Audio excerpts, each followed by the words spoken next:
Hey everyone, welcome to today's video. Welcome to the Gamey Daddy channel. Thank you so much for tuning in. So today we're going to be looking at Tom Clancy's The Division. We're going back to the Division 1, talking about the Division 2 as a whole. And I'm playing on the Xbox Series X because it's something that I never thought that we would see, that the Division 1 will be shown in a bigger and a much more nuanced way. So what I mean by that is I used to play on PlayStation 4, and I remember when the PTSs started to roll out and all of the, I would say ahead of the curve information was coming out on PC because Ubisoft was deploying a lot of stuff directly from Uplay.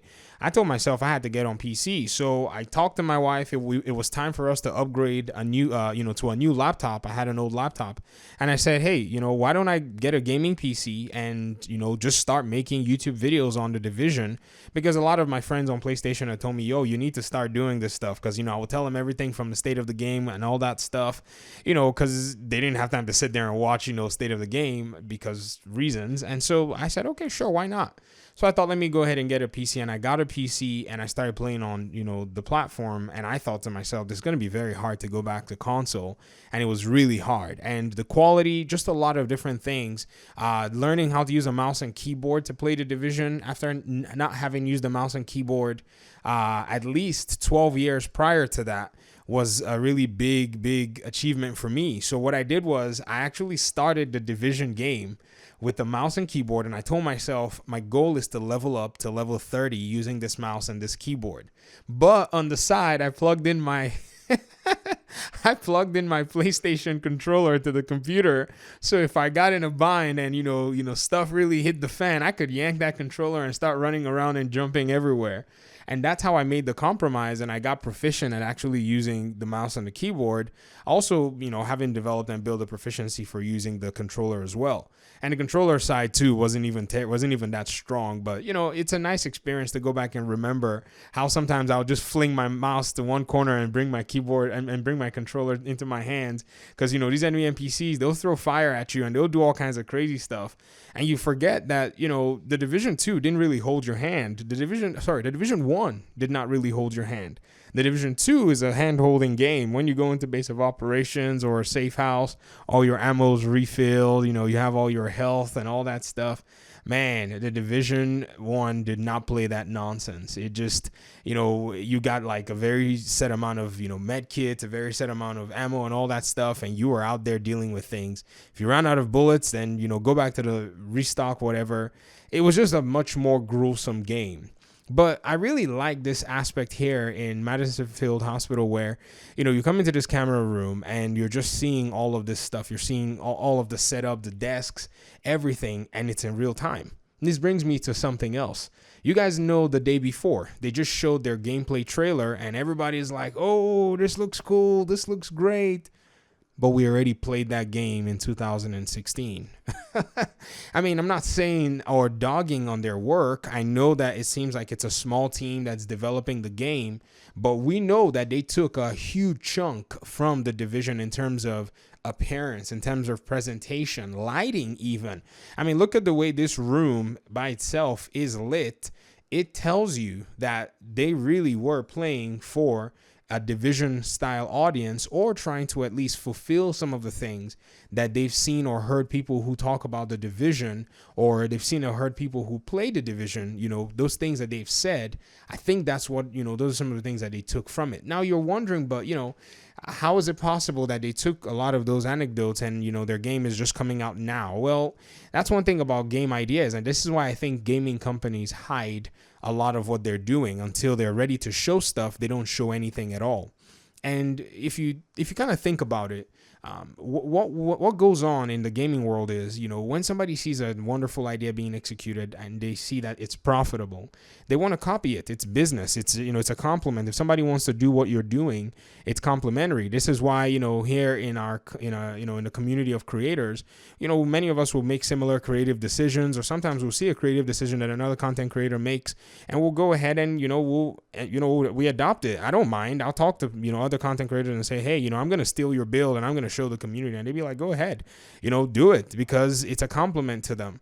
And so when The Division came out, I think a lot of other people were thinking, how can we get a game that looks like this and actually add some aspects to it that The Division may not necessarily have had the time or resources or opportunity to explore in its first title. And I think the Day Before saw that, and they'd been working on that game, and it just looks like a game they've been working for a number of years. And that is if the game comes out in the quality that they're showing it. I think it will. But you're also going to see differences, though. Art style, design style, those things are really going to show you what both games are made of. Massive takes their time to hire some really, really solid artists. And if the team that's making The Day Before, they're not a team of as many people as Massive employed to work on this game, you're going to see those gaps and those holes.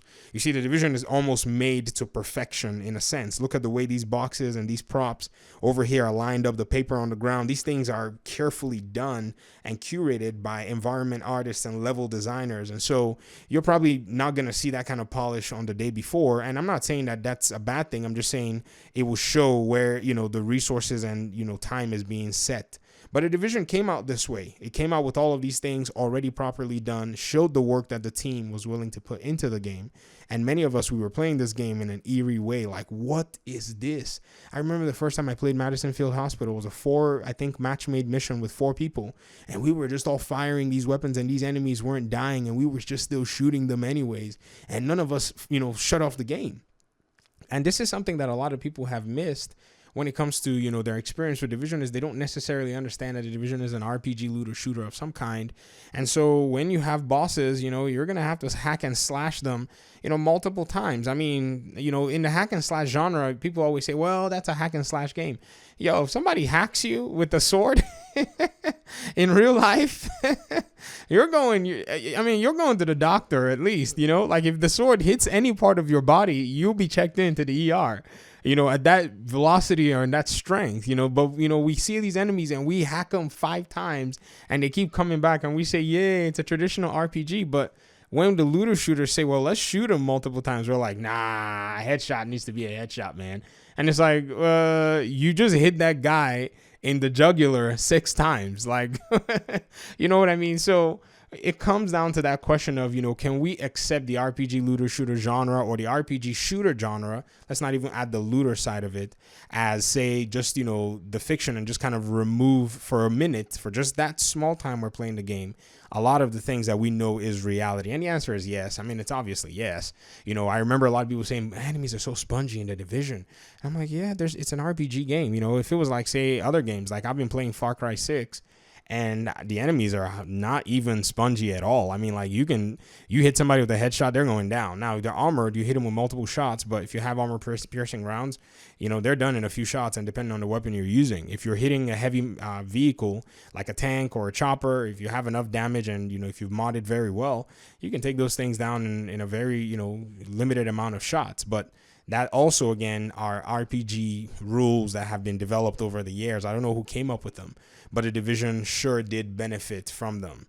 And it took a certain specific kind of player and player base to be able to enjoy the game. So at the end of the day, what were the wins in The Division? What were the wins in terms of design, in terms of presentation, in terms of atmosphere? I think number one, just the art style and art direction overall in terms of world building. So they built this city that is basically a rendition of a real life New York City. That was the first thing they did, and they did right. I think in Division 2, they went the extra mile and did basically a 1-to-1 representation of Washington, D.C. They understood that was a strong selling point. So, I mean, for the way they actually took it into the Division 2 universe and, basically hammered down and adapted it even stronger, I think they already knew that they were onto something. It's very hard to do something like this that they actually put together here in this game. I mean, I've looked on the Unreal Engine marketplace and I've looked at different marketplaces to see, if you can find assets of this quality, and you just don't find them anywhere. They probably spent, a significant amount of time, taking pictures, finding plans, surveying building plans. I don't even know where they would have gone to get a lot of these things. But if you draw and say, okay, how would they have even organized all this stuff? Well, they would have probably just been building assets as well too. They build asset libraries, and you wonder what are asset libraries? Some of you know what that is. I mean, it's just basically taking one asset like these crates on the right side, the bottles on there. Say you're in a diner or a restaurant or a little burger joint. Those little things that will make it like a TV screen. You can create an entire library of those things so that your artists can just pull from when they're designing the environment, and it will make things kind of flow easier for them. So imagine the team that went out to go do all of that asset gathering and an organization, and then another team coming behind them and then basically adapting it into 3D software. Just imagine how many renditions you would have to do for TVs and couches and cars and all of those things that make up an entire game, and roadside blockades and all these things that we use for cover here and there. These were things that they probably already just set up over time. And then you come down to the organization and the arrangement to make it seem like it's not an organized version of New York, because you travel down the roads in NYC, it's cars flying everywhere, people walking on the side of the streets, and then now you have to reimagine all of that to make it a post-pandemic type of scenario. So somebody or a group of artists or the art teams would have had to kind of come up with that as well and say, how are we going to make it seem like this New York is needing a lot of help? And the answer is, they probably just kept working on it and just, imagining it. And then, over time, because of the somewhat homogenous nature of NYC, I can see how that probably did not cost too much work. But I have heard a Ubisoft developer talk about their building of the world of Far Cry and how they spent about 2 years building Far Cry 5's open world. I can't imagine how many years they spent building the Division's open world, but I don't think it'll be anything less than a year or two if you were to kind of ask and say, okay, how would they have built something like this? And so the Manhattan that you have here in Division 1, all of that stuff, the Dark Zone, everything, and I can't wait to get in the Dark Zone, but I'm just taking my time, would have really cost the teams a whole lot of time to build and a whole lot of time to develop. And then you also come down to some other things like the way the player will experience the world. So somebody in the comment section asked me and said, it would be nice if we had a peek mechanic, like, where you could peek out a cover to be able to see what's in front of you. And I said, that's a great idea. But then I was like, you know what? Actually, they achieved that. And the way they achieved that is very interesting. And they did it in a sense using the camera. It's a very smart way to have accomplished this to make the game a lot more fluid and a lot more playable. So the camera control and character, building is usually done by a team of developers. Frederick Thailander, I think, was one of the people in charge of, a team like this or this particular team.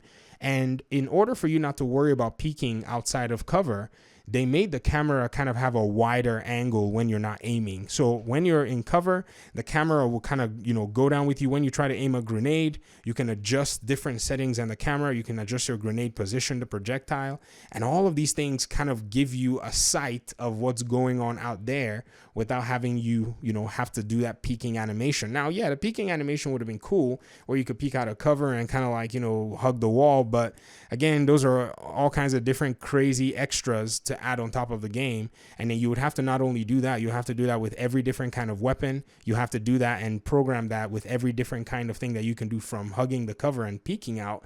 But you can already mostly do that if you stay at the edge of cover. You can toss your skills and activate them for the most part. But if it comes to like visualizing everything, you can see and you can shoot from cover as well. So these are some of the things that they implemented, and then to, like I said, to stack that on top of all the other complexities of the game itself.